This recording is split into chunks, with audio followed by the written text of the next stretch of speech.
and Meditations, page 299. May 24th, 1915.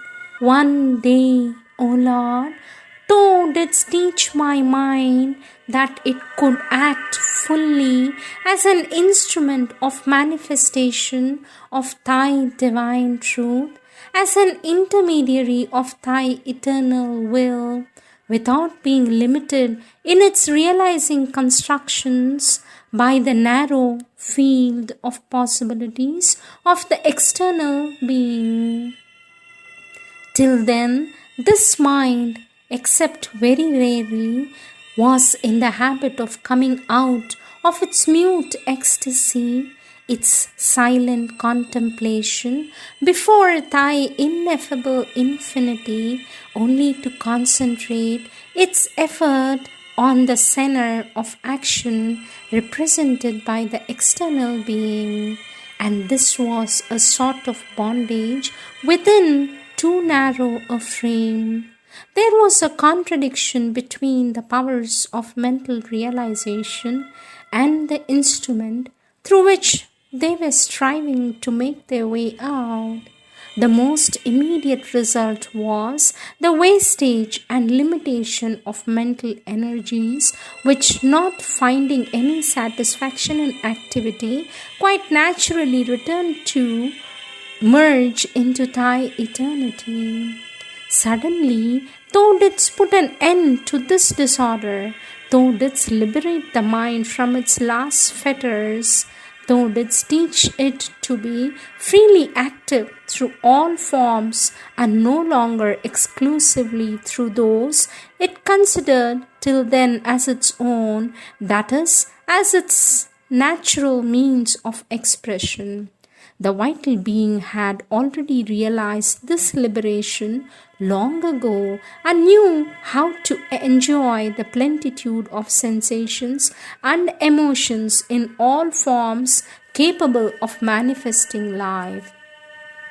But the mental being had not yet learned how to animate, organize, and illuminate consciously all lives without distinction.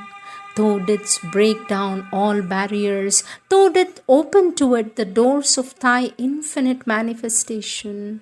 Within a few days, the new conquest was established, affirmed, and what Thou expectest from the center of consciousness, represented at present upon earth by my whole being, grew clear before it.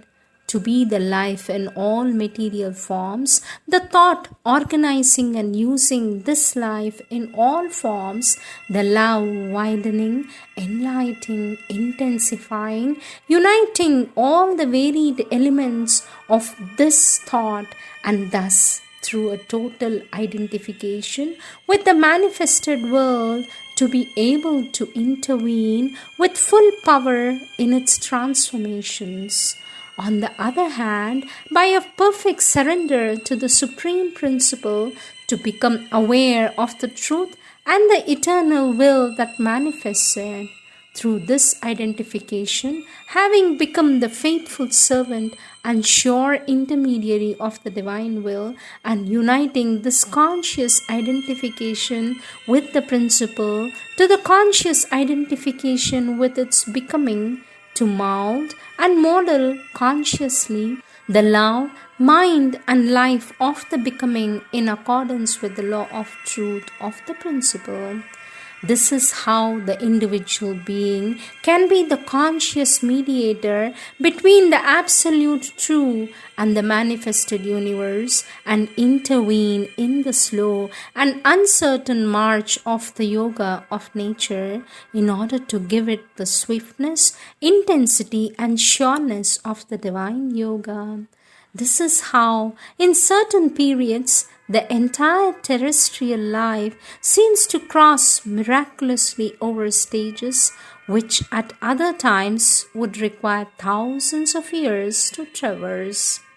At present, O Lord, the state of perfect and conscious surrender to Thy eternal will is, as far as I can tell, constant, invariable behind every act, every moment of the mind, the vital or the body.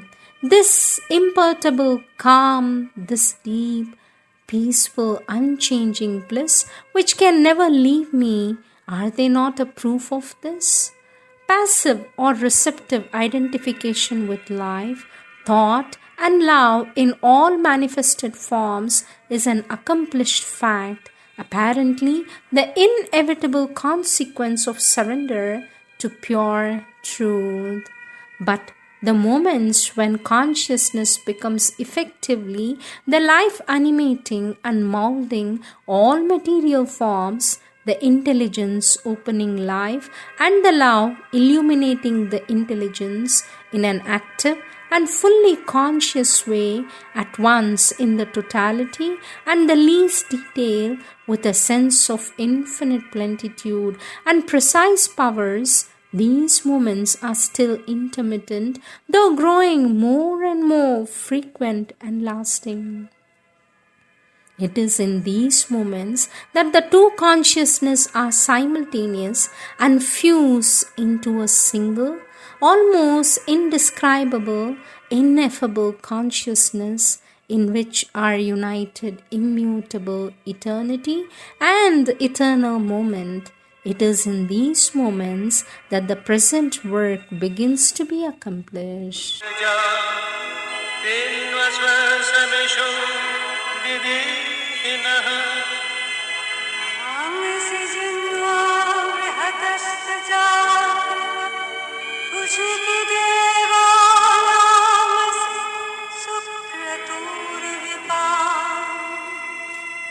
विश्वतिं यौवमतिथिं नरः